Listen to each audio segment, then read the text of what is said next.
Assalamualaikum warahmatullahi wabarakatuh. Selamat pagi semuanya. Bagaimana kabar kalian hari ini?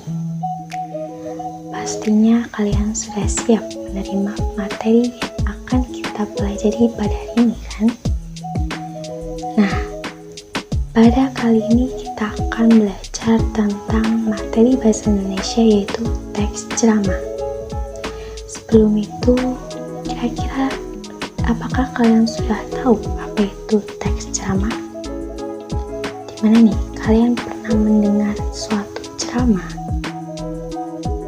Nah, ceramah sendiri berartikan bahwa suatu kegiatan berbicara di depan umum atau publik yang mana berisi sebuah penyampaian informasi, pengetahuan, wawasan spiritual, ataupun petunjuk yang disampaikan oleh sang pakar atau yang ahli di bidangnya.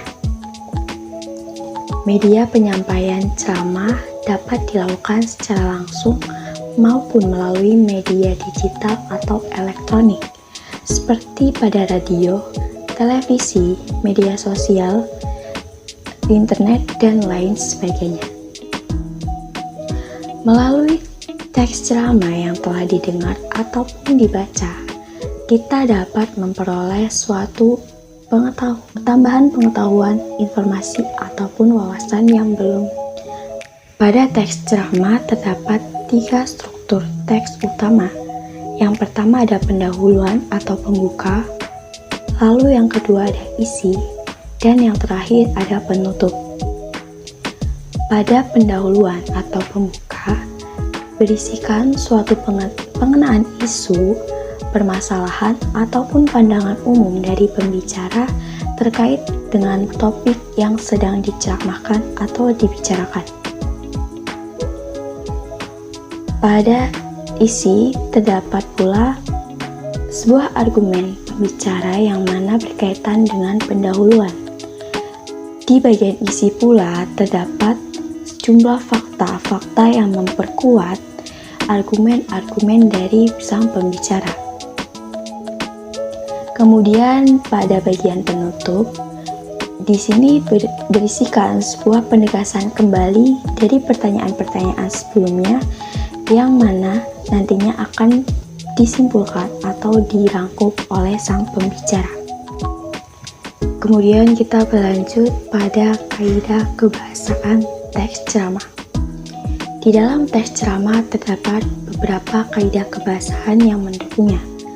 Yang pertama ada kata ganti orang, lalu yang kedua ada kata teknis, yang ketiga ada kata sebab akibat, lalu yang keempat ada kata temporal atau suatu kata perbandingan, yang kelima ada kata kerja mental, dan juga yang terakhir ada kata kerja persuasif.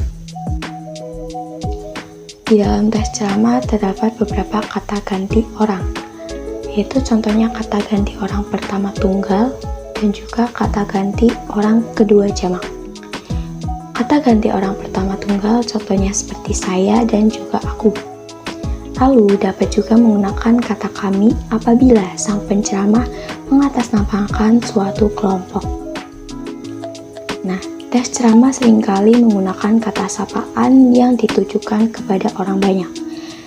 Itu merupakan contoh dari kata ganti orang kedua jamak, seperti kata hadirin, kalian, bapak-bapak, saudara, dan lain sebagainya. Lalu pada kaidah kebahasaan yang kedua ada kata teknis, di mana kata teknis sendiri berartikan suatu istilah yang berkenaan dengan topik yang sedang dibahas.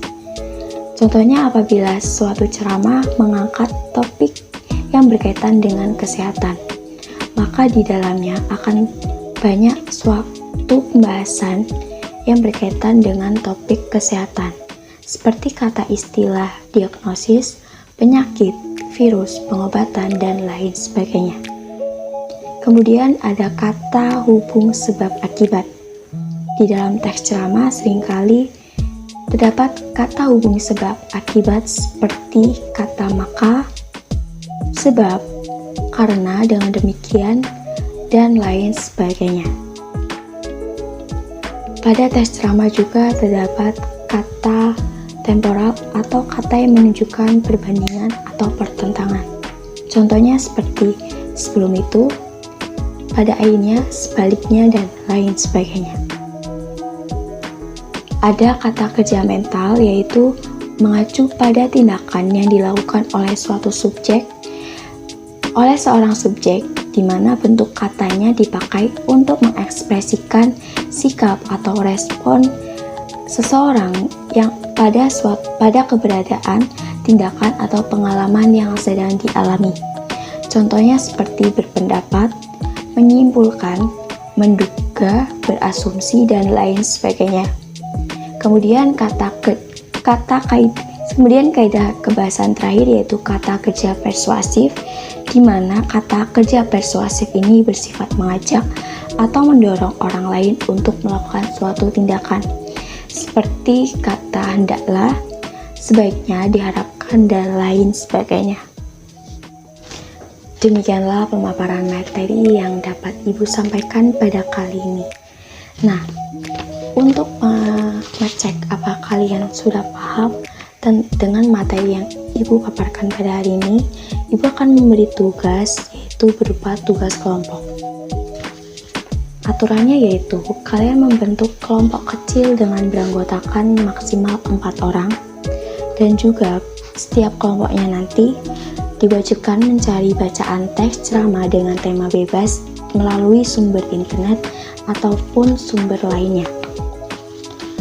Nah, selanjutnya kalian menjawab pertanyaan yang berkaitan dengan isi, struktur, dan kaidah kebahasaan dari teks ceramah yang telah kalian cari.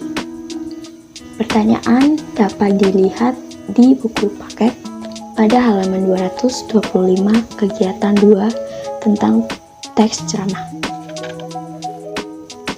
Demikian pertemuan kita pada hari ini dengan materi teks ceramah.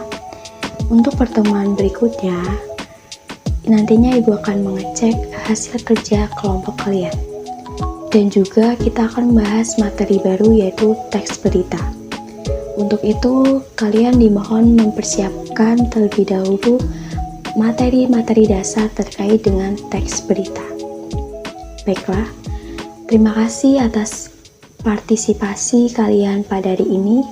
Ibu ucapkan terima kasih dan mohon maaf apabila terdapat kesalahan Ibu dalam menyampaikan materi. Sekian, wassalamualaikum warahmatullahi wabarakatuh.